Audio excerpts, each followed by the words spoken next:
이제는 여호와를 경외하며 온전함과 진실함으로 그를 섬기라. 너희의 조상들이 강 저쪽과 애굽에서 섬기던 신들을 치워버리고 여호와만 섬기라.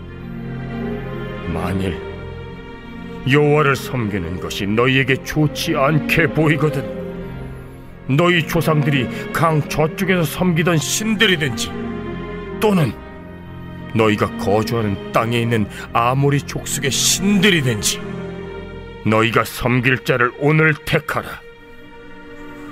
오직 나와 내 집은 여호와를 섬기겠노라 하니 백성이 대답하여 이르되 우리가 결단코 여호와를 버리고 다른 신들을 섬기기를 하지 아니하오리니 이는 우리 하나님 여호와께서 친히 우리와 우리 조상들을 인도하여 애굽 땅 종되었던 집에서 올라오게 하시고 우리 목전에서 그 큰 이적들을 행하시고 우리가 행한 모든 길과 우리가 지나온 모든 백성들 중에서 우리를 보호하셨음이며 여호와께서 또 모든 백성들과 이 땅에 거주하던 아모리 족속을 우리 앞에서 쫓아내셨음이라.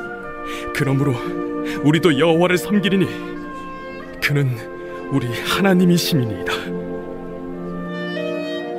너희가 여호와를 능히 섬기지 못할 것은 그는 거룩하신 하나님이시요 질투하시는 하나님이시니 너희의 잘못과 죄들을 사하지 아니하실 것임이라.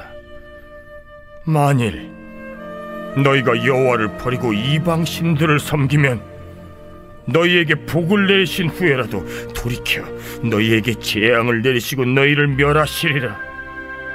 하니 백성이 여호수아에게 말하되 아니니이다. 우리가 여호와를 섬기겠나이다 하는지라.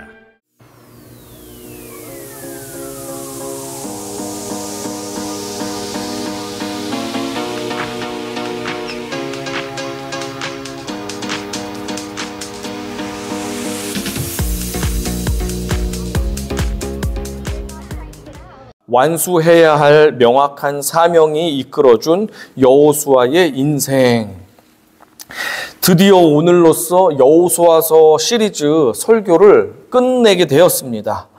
모세의 뒤를 이어서 여호수아가 지도자로 임명되었고, 그리고 처음으로 한 일은 여리고성에 정탐꾼을 보내는 일이었습니다. 자기 자신이 40여 년 전에 정탐꾼이었잖아요. 그러니까 먼저 조사를 하려고 정탐꾼을 여리고성에 보냈습니다. 이때까지만 해도 여호수아는 하나님의 힘도 의지했고, 그리고 자신의 군사력과 첩보력도 의지했던 것 같습니다. 성경에 이런 말씀이 있습니다.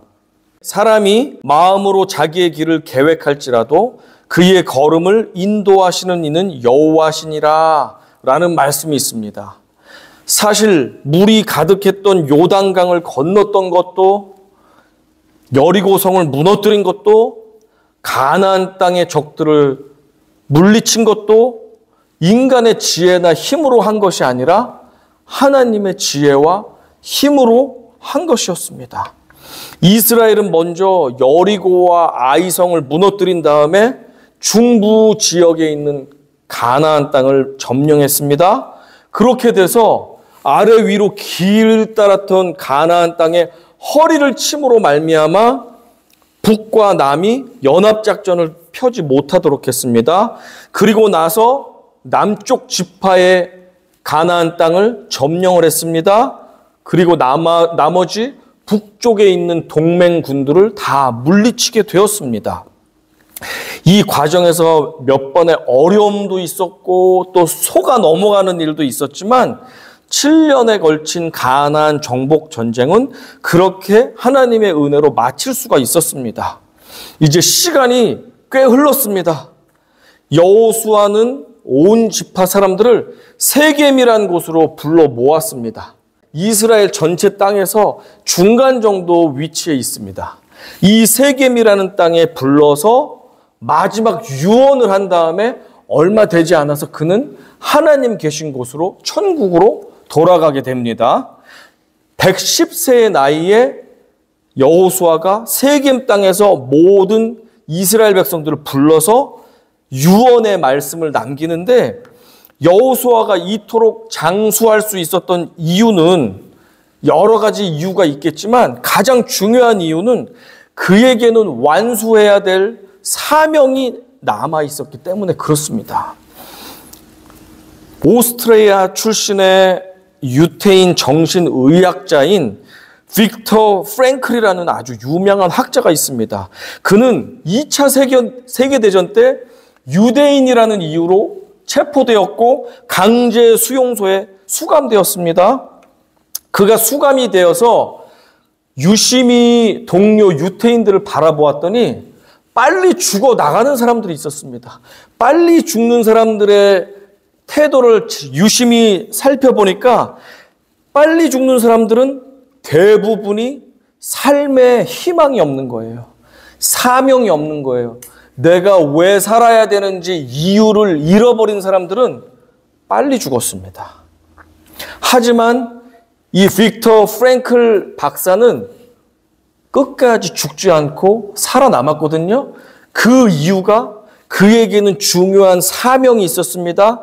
첫 번째는 그가 평생 연구한 의학 지식들을 정리를 해놨는데 수용소에서 뺏겼어요. 그래서 잃어버렸어요. 그러니까 자기가 고생해서 만든 그 의학 지식들을 내가 이 수용소를 나가서 꼭 세상에 알려주어야 되겠다. 다시 집필을 해야 되겠다라고 하는 첫 번째 사명이 있었고, 두 번째 사명은 헤어진 아내와 가족들을 어떻게든 내가 만나야 되겠다.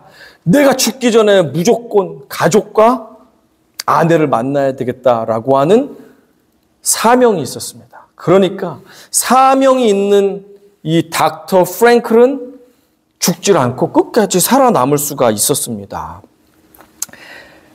오늘 우리가 맞이하게 되는 여호수아의 이 유언을 살펴보면서 우리가 어떠한 사명을 가져야지 우리가 끝까지 하나님의 사명을 완주할 때까지 끝까지 우리가 나아갈 수 있는지를 살펴보기를 원합니다. 이 여호수아의 유언을 이렇게 깊이 읽고 분석을 해보니까 4가지 키워드로 설명이 되어 있더라고요. 이 여호수아의 유언이 4가지 키워드로 요약을 해서 말을 전할 수가 있는데 제가 대신 여러분께 그것을 전해드리겠습니다. 첫 번째 키워드는 선택이라는 키워드입니다. 이 여호수아가 말을 시작하면서 이렇게 시작합니다. 히브리 민족의 시초가 되었던 아브라함의 아버지 데라, 그리고 데라의 아들인 아브라함이 선택된 것부터 해서 이 유언을 시작하고 있습니다. 우리의 조상 아브라함의 아버지 데라는 유프라테스 강 건너편에서 살았다.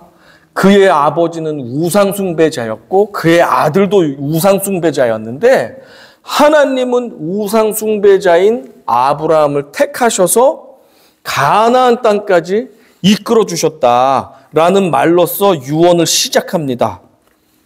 그를 통해서 큰 민족을 세워주시겠다라고 하나님이 약속해 주셨습니다. 그리고 나서 그의 아들인 이삭이 정말로 기적과 같이 태어났죠. 100세에 낳았으니까 이삭을 낳게 되었고 이삭의 아들 에서와 야곱이 낳게 되었고, 그리고 신기한 것은 야곱이라는 동생, 원래는 장자가 대를 이어야 되는데 야곱이라는 동생을 통해서 12아들을 낳으면서 동생이 대를 잇게 되었고, 이 12아들 가운데 하나님께서는 요셉이라는 아들을 택하셔가지고 형제들의 미움을 받게까지 하셨습니다. 그랬는데 알고 보니까 형제들의 미움을 받은 것도 사실은 이유가 있었던 것이었습니다. 이스라엘의 이 백성들이 가나안 땅에서 굶어 죽게 생겼을 때 하나님은 미움받은 요셉이라는 아들을 통해서 이집트에서 털을 닦게 하셨고 총리 대신까지 되게 한 것입니다. 그래서 결국엔 굶어 죽을 찰나에 하나님의 은혜로 온 가족이 이집트라는 땅에서 이 총리 대신이 된 형제 요셉 덕분에 살아남게 되었습니다. 잘 먹고 잘 살 수 있게 되었습니다. 이렇게 선택을 받은 것이 하나님의 은혜다라는 것을 우리가 알 수 있습니다. 우리도 마찬가지로 정말로 하나님 알지 못할 때는 예수님을 구주로 고백도 한 적이 없고 하나님이 나의 인생의 유일한 소망인지도 우리는 알지도 못했는데 죄 많은 인생을 택하셔서 하나님의 자녀가 되게 하신 것도 모두가 하나님의 은혜입니다. 그런데 요셉의 형제들은 요셉이 죽은 다음에 이집트의 왕이 이제 이스라엘 백성들을 핍박하기 시작합니다. 그러면서 노예살이를 400년 이상 하게 되었습니다. 그러나 두 번째, 하나님의 은혜는 인도하심으로 나타나는데 특별한 방법으로 이스라엘 백성들을 인도하셨습니다. 어떻게 인도하셨습니까? 요셉을 통해서 이집트에 오게끔 하셨고, 그리고 고난 가운데서 400년을 지난 다음에 거기서 탈출을 하도록 하나님이 인도하셨고, 모세라는 사람을 또 택하셔서 인도자 구원자로 세워주셨습니다. 그래서 기적과 같이 이스라엘 백성들이 200만 명이 넘은 숫자가 되어서 이집트를 탈출하여서 가나안 땅으로 광야를 거쳐서 들어가게 인도해 주셨습니다. 하나님은 낮에는 구름기둥, 밤에는 불기둥으로 인도하셨고, 홍해가 가로막고 있을 때도 웨이 메이커 되시는 하나님께서 길을 여시면서 그렇게 바다를 땅으로 만드시면서 이스라엘 백성들을 인도해 주셨습니다. 그뿐입니까? 하나님은 보호하시는 하나님이셨습니다. 홍해를 가르시며 인도하셨던 하나님께서는 뒤따라오는 이집트 군사들을 그들로부터 보호해 주셨습니다. 그러면서 광야에 들어가서 거의 38년, 39년을 있었는데 그때도 필요한 음식들, 만나와 메추라기와 의복도 해지지 않게 하셨고, 또 물이 없을 때는 오아시스와 반석을 터뜨려셔서 물을 주시면서 인도하셨습니다. 신명기 8장 4절 같이 읽어보겠습니다. 시작. 이 40년 동안에 내 의복이 헤어지지 아니하였고 내 발이 부르트지 아니하였느니라. 정말 그렇습니다. 이 39년 정도 광야 생활을 했는데 그 동안에 구름기둥, 불기둥이 인도하셨을 뿐만 아니라 낮에는 구름기둥이 그 뜨거운 태양볕 40도, 50도 섭씨가 되는 그 뜨거운 태양볕 페런하이트로는 막 110도, 120도 되는 그 뜨거운 사막에서 그늘을 만들어 주셨습니다. 그리고 밤에는 불기둥이 방향도 인도해 줄 뿐 아니라 밤에는 영하까지 되는 추위가 있대요. 이 광야와 사막이. 그런데 따뜻한 불기둥으로 난방을 해주셨고, 프리로 히팅을 해주셨고, 또 들짐승들도 불 때문에 무서워서 오지 못하도록 그렇게 보호를 해주셨습니다. 그뿐이 아니죠. 하나님의 인도하심과 보호하심은 결국에 승리하심으로 나타나는데, 하나님께서는 이제 요단 동편까지 이른 이스라엘 백성들에게 아모리 족속의 두 왕인 시혼과 옥, 이들을 물리치며 승리를 주셨습니다. 이 승리로 인해서 생각지도 않은 거대한 땅덩어리, 가나안 땅에 거의 준하는 사이즈, 커다란 땅을 얻게 되었습니다. 그뿐이 아닙니다.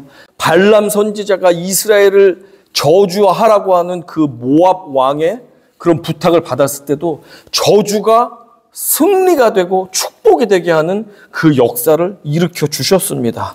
그리고 가나안 땅에 들어가서도 이스라엘의 힘으로 가나안 백성들을 물리친 것이 아니라 하나님의 힘으로, 하나님의 능력으로 가나안 땅 백성들을 하나하나 다 물리치고 승리를 주셨습니다. 중앙을 싸워서 이기게 하셨고, 남부를 싸워서 이기게 하셨고, 북부를 싸워서 이기게 하시고, 모든 땅을 다 물리치고, 비록 완성은 안 됐지만 그 다음에는 너희들이 각각 스스로가 싸워서 이겨라 라고 하면서 도전의 사명을 주셨던 것입니다. 이 사명이 끝날 때까지는 죽고 싶어도 죽을 수가 없는 것입니다. 그렇게 승리까지 주신 우리 주님은 그 승리의 결과가 무엇입니까? 우리가 수고하지 않은 것까지도 하나님은 우리에게 채워주시는 은혜를 허락해 주셨습니다. 13절 같이 보겠습니다. 시작. 내가 또 너희가 수고하지 아니한 땅과 너희가 건설하지 아니한 성읍들을 너희에게 주었더니 너희가 그 가운데에 거주하며 너희는 또 너희가 심지 아니한 포도원과 감람원의 열매를 맺는다 하셨느니라. 이 승리의 결과, 이스라엘의 힘과 능력으로는 결코 얻을 수 없었던 아주 푸르고 젖과 꿀이 많은 가나안 영토도 차지하게 됐고, 가나안 민족들이 건설해 놓은 도시들, 성읍들도 그냥 내가 건설하지 않고 차지하게 되었고, 내가 씨 뿌리거나 물 주거나 거름 주거나 잡초를 뽑지 않았는데도 그 풍성한 수확을 얻게끔 해 주셨습니다. 이러한 승리가 여호와를 따르는 저와 우리 모두에게 있기를 원합니다. 주님 인도하심을 온전히 따르는 저와 여러분에게 우리가 비록 온전하게 수고를 하지 않아도 주님께서 선물을 주시기 원하고 축복을 주시기 원하고 우리 삶에 막혀있는 장벽이 무너지고 우리가 열매를 거둘 수 있게 되기를 간절히 소망합니다. 이렇게 여호수아의 유언이 첫 조상인 아브라함의 선택부터 시작해서 그리고 이스라엘 백성들을 인도해 주신 것부터 이어져서 그리고 인도뿐 아니고 보호해 주시고 그리고 승리까지 주셔서 여기까지 왔다라는 것을 여호수아가 이 유언의 말씀을 통해서 전해주고 있는 것이 오늘 성경 여호수아서 24장에 나온 말씀입니다. 그러면서 여호수아가 이제 유언이라고 하면 이제 핵심 메시지가 있어야 되잖아요.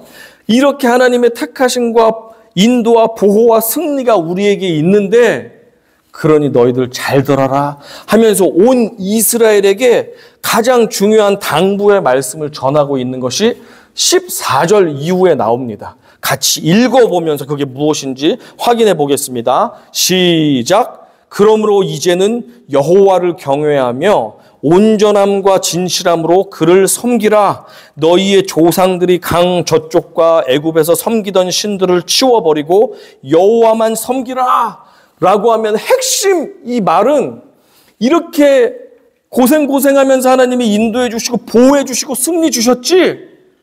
그러니까 너 어떻게 할래? 앞으로 어떻게 살래? 여호와만을 섬겨야 된다 라고 하는 가장 중요한 말씀을 하시는 겁니다. 그러면서 이제 결단을 요구하는 게 15절에 나옵니다. 15절 같이 읽어보겠습니다. 시작. 만일 여호와를 섬기는 것이 너희에게 좋지 않게 보이거든 너희 조상들이 강 저쪽에서 섬기던 신들이든지 또는 너희가 거주하는 땅에 있는 아모리 족속의 신들이든지 너희가 섬길 자를 오늘 택하라. 오직 나와 내 집은 여호와를 섬기겠노라 하니. 자, 이렇게 말씀하시는 겁니다. 이렇게 자격이 없는 우리들을 선택하시고 노예살이에서 약속의 땅으로 인도도 해주시고 우리를 보호도 해주시고 승리까지 주신 그 하나님을 나와 내 가족은 변함없이 섬기겠노라. 당신들은 어떻게 할 것입니까? 나는 이 하나님만을 변함없이 섬길 것인데 당신들은 이 땅에 있는 수많은 화려한 신들 그리고 우리의 조상들이 저 강 건너 땅에서 섬겼던 우상들을 당신들은 그래도 섬기겠습니까? 아니면 우리를 택하시고 인도하시고 보호하시고 승리 주신 우리 주님만을 섬기겠습니까? 지금 결정하십시오! 라고 여호수아가 마지막 유언으로 결단의 말을 촉구하면서 이제 숨을 거두려고 합니다. 어떻게 하시겠습니까? 여러분 지금까지 어떤 분은 40몇 년, 어떤 분은 50몇 년, 어떤 분은 60몇 년, 70몇 년, 20몇 년 곳곳에 내 인생에 살아온 여정들이 있으신데 그동안 나를 택하시고 자격이 없는 나를 택하시고 나를 인도해 주시고 어려움이 있을 때 공격이 있을 때 나를 보호해 주시고 품에 안아 주시고 그리고 내가 감당할 수 없는 승리까지 주신 그 하나님, 그 하나님이 진짜 참 하나님이셨다면 여러분은 앞으로 누구를 섬기겠습니까? 누구를 섬기겠습니까? 그것을 이 여호수아가 마지막 말로써 부탁을 하고 있습니다. 제발 그렇게 좋으신 하나님을 나는 지금 죽게 되지만 나와 내 가족은 끝까지 섬기겠습니다. 여러분들도 결정하십시오. 라고 권면을 하고 있습니다. 이 말은 섬기면 그만 안 섬기면 그만이 아니라 나는 죽기까지 우리 여호와 하나님만 섬기겠습니다. 여러분도 그렇게 하십시오. 라는 것을 다른 말로 여러분 결정하세요. 라고 하는 거예요. 뭘 결정을 하는 겁니까? 그 우리를 선택하고 인도하고 보호하고 승리 주신 그 하나님만을 죽어도 끝까지 섬기세요. 그게 복된 삶입니다. 라고 마지막으로 저와 우리 모두에게 말씀하고 있습니다. 진짜 저도 그렇고 여러분들도 그렇고 마지막에 우리 자녀들에게 한 가지를 전해줘야 된다면 뭘 전해주겠습니까? 어떻게 뭘 전해주시겠어요? 이리 와봐라. 아빠가 타던 차다. 작년에 뽑은 새 차다. 너 죽게 가져. 할래요? 야, 와봐라. 집문서 여기 있다. 집문서. 밥은 먹고 다녀라. 하겠습니까? 마지막에 뭘 하시겠습니까? 예수 그리스도 그분만을 꼭 붙잡고 살아라. 그러면 차키 안 줘도 되고 집문서 안 줘도 되잖아요. 예수만 붙잡으면 얘는 예수님께서 책임지시잖아요. 우리는 가장 귀한 것을 마지막에 주고 가야 될 텐데 여호수아가 마지막에 당부하는 것 여호와 하나님만을 잘 섬기십시오. 그것이 우리 삶의 가장 복된 것입니다. 라고 110년을 살아보니까 마지막에 남는 것이 우리 주님밖에 없다라고 하면서 그 주님을 유언으로서 유산으로서 주고 있습니다. 저도 그렇고 여러분도 그렇고 마지막에 가장 귀한 것을 나의 사랑하는 사람에게 주고 가야 될 텐데 무엇을 주고 갈지 무슨 말을 하고 가야 될지 한번 이 시간 고민을 잠깐 해봤으면 좋겠습니다. 많은 것 줄 수 있지만 한 가지를 줘야 된다면 예수 그리스도 한 분만을 온전히 전해주고 갈 수 있다면 가장 귀한 것을 우리가 남겨주고 가는 것임을 확신합니다. 자, 그랬더니 이제 백성들이 대답합니다. 그렇습니다. 우리는 여호와 하나님만을 섬기겠습니다. 라고 하면서 저도요. 모든 지파 사람들이 그렇게 약속을 했습니다. 그랬더니 여호수아가 이렇게 말합니다. 그래, 당신들이 지금 다른 신을 모두 버리고 여호와만 섬기기로 약속했습니다. 하지만 만약에 여러분들이 나중에라도 그 약속을 어기고 다른 신들을 섬기기 시작한다면 하나님 아버지는 질투가 많은 신이셔서 여러분들이 배반한 것을 끝까지 책임지게 하실 것입니다. 여러분들은 이 가나안 땅에 살지만 망하게 하실 수도 있습니다. 그러니 여호와 하나님만을 분명하게 배신하지 말고 끝까지 섬기십시오라고 확답을 받게끔 합니다. 자, 이 약속의 말씀은 언약책으로도 기록이 되었고 그리고 큰 돌 무더기를 싸서 돌탑을 싸서 기념비를 세웠다고 성경은 기록합니다. 그리고 나서 여호수아는 얼마 지나지 않아서 하늘나라로 올라갔습니다. 이 고생하면서 이 가나안 정복전쟁 얼마나 고생했습니까?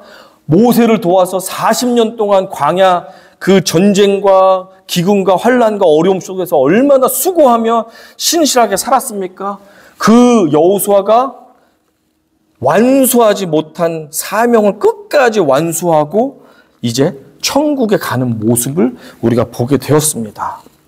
최근에 베스트셀러가 되고 화제가 되었던 책이 있습니다. Be Your Future Self Now라는 아주 베스트셀러 책이 있습니다. 이 책의 저자 벤자민 하디라는 사람이 고등학교 때 16살 때 가족 여행 중에 어머니께서 운전을 하다가 피곤하셔가지고 마침 운전면허를 딴 지 얼마 안 됐대요. 16살이 되면 운전면허를 따는데 따끈따끈한 운전면허증을 갖고 있었습니다. 그래서 어머니 대신에 자신이 운전을 했습니다.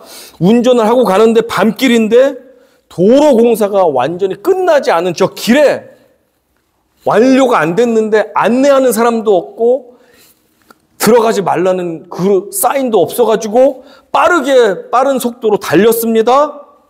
이 벤자민 하디가 그런데 제대로 숙지를 하지 못하다 보니까 중앙 분리대를 받아버렸어요. 이쪽 저쪽 가는 길 사이에 막혀있는 그 기둥 같은 거를 꽝 받으니까 어떻게 돼요? 차가 뒤집혀가지고 이 차선 반대쪽으로 차가 뒤집혀서 넘어간 것입니다. 정신을 잃고 쓰러졌습니다. 하디가 고등학생인데 정신이 이제 돌아왔습니다. 정신이 돌아보니까 차가 뒤집혀 있고 뒷자리에 탄 동생들이 울부짖기 시작했습니다. 그리고 어머니가 어디 계신가 하고 봤더니 어머니는 50피트 밖에 저쪽에 뒹굴어져서 쓰러져 있는 거예요. 어머니는 의식이 없이 혼수 상태로 쓰러져 있었습니다. 이걸 어떻게 하나? 완전 지옥이 됐고 이게 웬 난리인가? 고통 가운데 있었습니다. 어머니는 다행히 응급실에 실려가서 중환자실에 입원하게 되었습니다. 의식이 몇 주째 돌아오질 않았습니다. 나중에 알고 보니까 어머니께서 자신은 죽었다고 생각을 했다고 합니다. 무의식 속에서 죽었다고 생각을 했대요. 그런데 무의식 속에서 자기가 죽었는데 하나님께 기도를 했대요. 이 어머니는 그때가 마약 중독자 남편과 이혼을 한 지 몇 년 지난 때였는데 하나님, 무의식 중에 중환자실에서 하나님, 저를 살려주세요. 저에게 세 아들이 있는데 저 남편은 마약 중독자라서 우리 아이들을 키울 수가 없습니다. 저 어린 아이들, 남자 아이들 3명 제가 키워야 됩니다. 제가 저희들을 키워야 되는 사명이 있습니다. 저를 좀 살려주세요. 저 좀 살려주세요. 라고 중환자실에서 의식이 없는데 하나님께 기도를 했대요. 하나님이 그 기도를 들으시고 어머니의 의식이 깨어나게 하셨습니다. 그래서 어머니는 깨어났고 1년 동안 전신 기부스를 하면서도 그렇게 살아나서 회복이 되었고 자녀들을 잘 키우게 됐고 이 벤자민 하디 박사는 30대 지금 초중반밖에 안 되는 나이거든요. 되게 어린 사람이에요. 그런데도 사명이 있는 사람들에게 하나님께서 그 사명을 완수할 때까지 기회를 주신다. 하나님은 사명이 있는 사람을 택하시고 인도하시고 보호하시고 승리를 주시는 하나님이심을 우리가 볼 수가 있습니다. 초대교회 그리스도인들에게 최악의 박해자가 있었습니다. 그의 이름은 사울이라는 사람인데 그는 너무나도 대단한 사람이었습니다. 세계 최강국 로마의 시민권자였고 최고 학자인 가말리엘의 제자였고 율법만 최고로 잘 지킨다고 하는 바리새인들 중에서 최고의 바리새인이라고 손꼽히는 사람이 바로 사울이란 사람이었고 그는 열심히 있게 예수 믿는 제자들을 잡아 죽이는 사람이었습니다. 악랄한 사람이었습니다. 그런데 그가 하루아침에 예수를 만나게 되었고 변화되어서 사도 바울이 되었습니다. 예수를 믿는 사람을 죽이는 사람에서 예수를 자기 생명을 바쳐서 전하는 사람이 되었습니다. 그의 사명은 이제 내 목숨 상관없이 예수만 전하다 죽는 것이 그의 사명이 되었습니다. 그의 사명 덕분에 그는 여러 번 사람들에게 돌에 맞아 죽기도 했고 강도를 당하기도 했고 여러 차례 살해 위협을 당하기도 하면서 그렇게 목숨을 유지하면서 예수 그리스도를 전하고 온 유럽과 로마까지도 가서 예수를 전하게끔 되었습니다. 그에게는 전해야 될 사명 예수 그리스도가 있었기 때문에 하나님께서는 그의 사명이 다할 때까지 그를 불러가지 않으셨습니다. 그리고 결국엔 사도 바울은 온전히 이 서쪽 아시아와 유럽 땅까지 다 예수 복음을 전하고 교회를 다 세우고 제자들까지 다 만들어 놓고 목회자들까지 다 훈련시킨 다음에 모든 사명을 마치고 그리고 죽게 되었습니다. 그 사도 바울의 고백이 이런 고백이 있습니다. 형제들아, 나는 아직 내가 잡은 줄로 여기지 아니하고 오직 한 일, 즉 뒤에 있는 것은 잊어버리고 앞에 있는 것을 잡으려고 표대를 향하여 그리스도 예수 안에서 하나님이 위에서 부르신 부름의 상을 위하여 달려가노라.